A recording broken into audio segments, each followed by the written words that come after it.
どうもきみまろです。いつも動画をご視聴いただきありがとうございます。今日はうちのこのこたつのいたずら防止アイテムとか、あと涙焼けを改善した方法とか、最近買ってよかったペット用品などいろいろまとめて紹介してみようかと思います。昨年末にも買ってよかったペット用品をたくさん紹介しましたが、今日はその時紹介していないものを紹介しますので、ぜひ参考にしていただけたらと思います。このチャンネルをご覧いただいている方の中にはワンちゃんと一緒にね暮らしている方も結構いるんじゃないかなと思いますが、ワンちゃんね可愛いけど一緒に暮らす上で結構ねいろんな問題とか悩みもねあると思うんですよね。うちも日々そんな問題と向き合って暮らしてるわけなんですが、そんな悩みを抱えている皆さんにも参考にしていただけたらと思います。で、早速なんですけど、まず紹介していきますのがいたずら防止アイテムですね。こたつはこの前1歳になったばかりなんですが、まだねしつけとかも完璧ではなくて、ちょっとね目を離した隙に部屋でいたずらをしてしまったりもします。やっちゃダメなんだよっていう風にねトレーニングももちろんしているんですけども、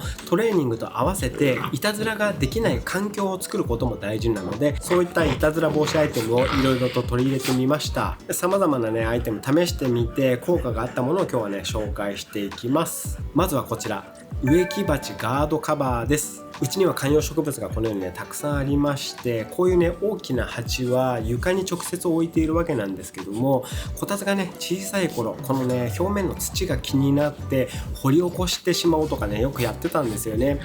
で、土いじりをするだけだったらまだね床とか顔とかがね汚れるだけで済むんですけども、固形肥料とかも土の上にはね置いていたりするので、こういったものを食べちゃったら危険なので、これを防ぐためにこの鉢のガードカバーというのをつけました。こういったプラスチックの扇形のもので、これを土の上に4枚並べて土をカバーできるというものです。付属のこの長いストッパーを土に差し込んで固定するのでずれることがないですし、もちろんプラスチック製なので鉢のサイズに合わせてちょうどいいサイズにハサミで切ることもできます。これで直接ね土に触れることができなくなったので、こたつもね割とすぐに諦めて、もう今ではね植木鉢に近づくこともなくなりました。こういう土カバーって木製の板のタイプのものとかもあるんですが、あれはね見栄えいいんですけども、水やりとかがね結構しにくいんですよね。あと土が蒸れて植物にも良くないので、こういったメッシュタイプの通気性が良くて、それでいていたずらからも守ってくれるタイプがいいと思います。これはね本当に効果あると思うんで、ワンちゃんと大きな植物とか一緒にね暮らしてる方にはおすすめです。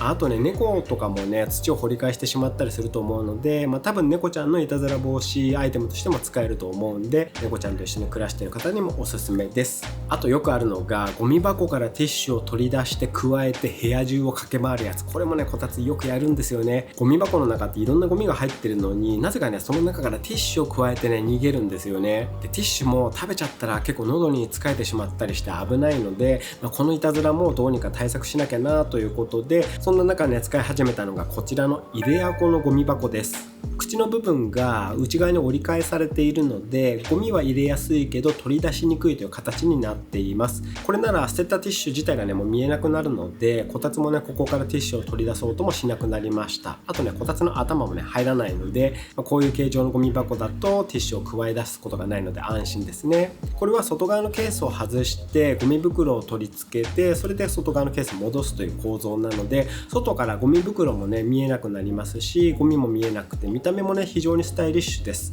スタイリッシュなのにいたずら防止にもなるということでね、これもね結構おすすめですね。こういった部屋に馴染みやすいカラーで、カラー展開もねいろいろありますので、ぜひお家のねインテリアに合う色を選んでみてほしいです。今日紹介するアイテムはね全て概要欄にリンク貼っておきますので、よかったらチェックしてみてください。で、あとティッシュ問題としてもう一つは、ティッシュ箱から直接引き出して加えて走るとかいうのもねよくやるんですよね。でこたつもねティッシュ遊び本当大好きなので、うちはティッシュホルダーはこちらもイデアコの壁につけられるティッシュホルダーにしました。ケースの中にソフトパックのティッシュをそのまま入れて壁に取り付けるというねティッシュホルダーです。石膏ボードピンで留めるケースになってますので、これを壁の高いところとかにつけちゃえば、絶対にこたつはねそこに口は届かないので、これでティッシュ問題はね全て解決しました。これもねインテリアに馴染むデザインなので取り入れやすいと思います。こちらもおすすめです。あと続いてトイレのいたずら問題なんですが、ペットシートもねこたつにとっては遊び道具になります。最初の頃はね、おとなしくシートでちゃんとしてくれていたんですけど、いつの日かね、トイレトレイをこじ開けて中のペットシートを引っ張り出してっていうね、遊びを覚えちゃったんですよね。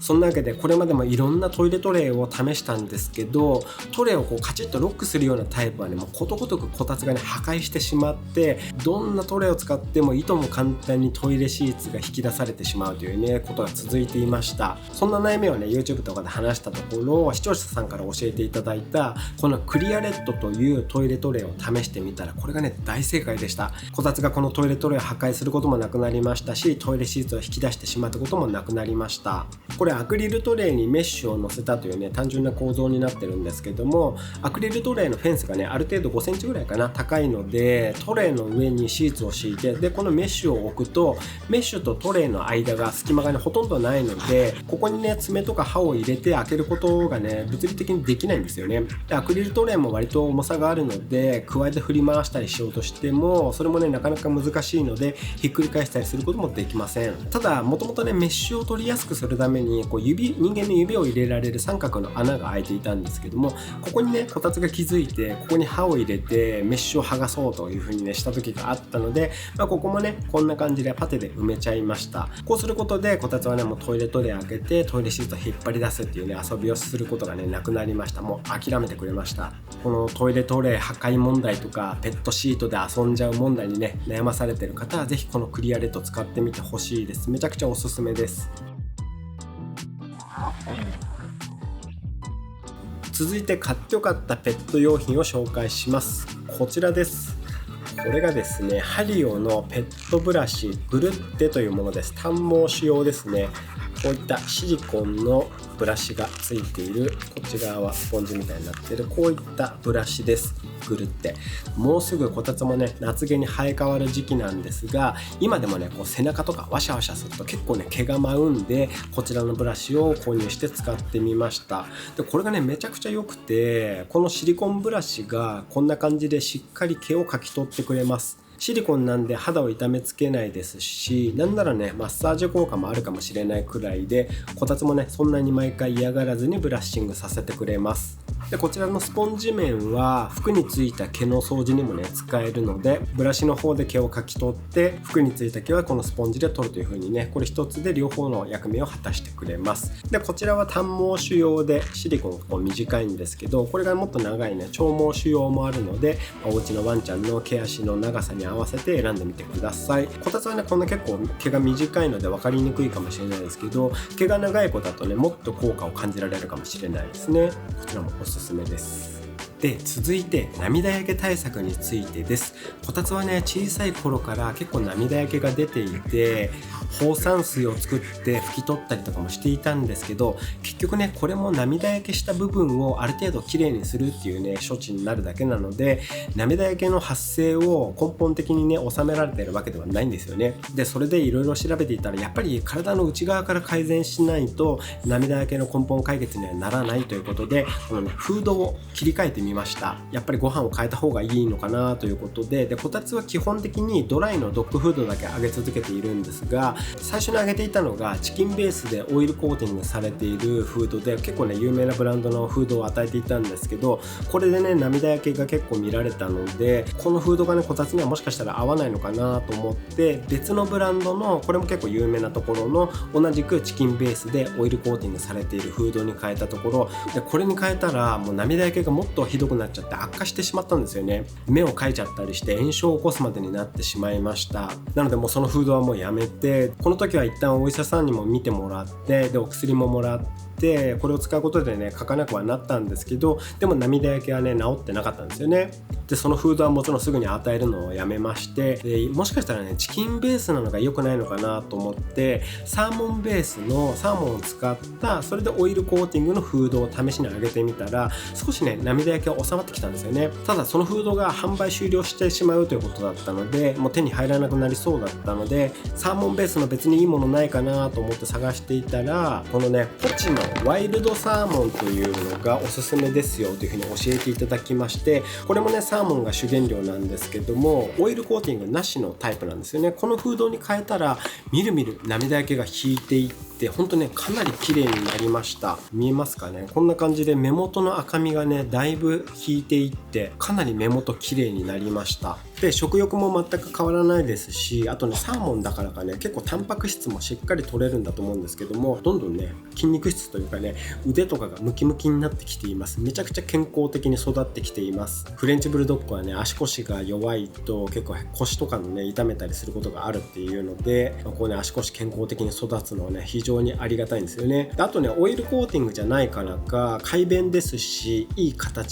さのをねしてくれます。めちゃくちゃ体に良さそうです、こちら。ということでこたつの場合は涙焼けの原因は、確定ではないですけど、そういったチキンとかオイルがねもしかしたら問題だったのかもしれません。涙焼けの原因はねみんなそれぞれ違うかもしれませんが、やっぱりね内側から改善していくっていうのがね重要な気が今回しましたので、フードの改善っていうのもしかしたら効果あるかもしれないので試してみてはいかがでしょうか。こたつの場合はねこれに変えてめちゃくちゃ良かったと思ってます。はい、そういったわけで今日はいたずら防止アイテムなどペット用品をいろいろとね紹介してみました。もしこの動画が良かったと思った、参考になったと思った方はぜひグッドボタンをよろしくお願いいたします。このチャンネルではこういった犬と暮らす方に参考になるようなものもいろいろとね紹介していますので、よろしければチャンネル登録をよろしくお願いいたします。あとベルマークも押しておいていただけたら嬉しいです。本日も動画をご視聴いただきありがとうございました。ではまた次の動画でお会いしましょう。バイバーイ。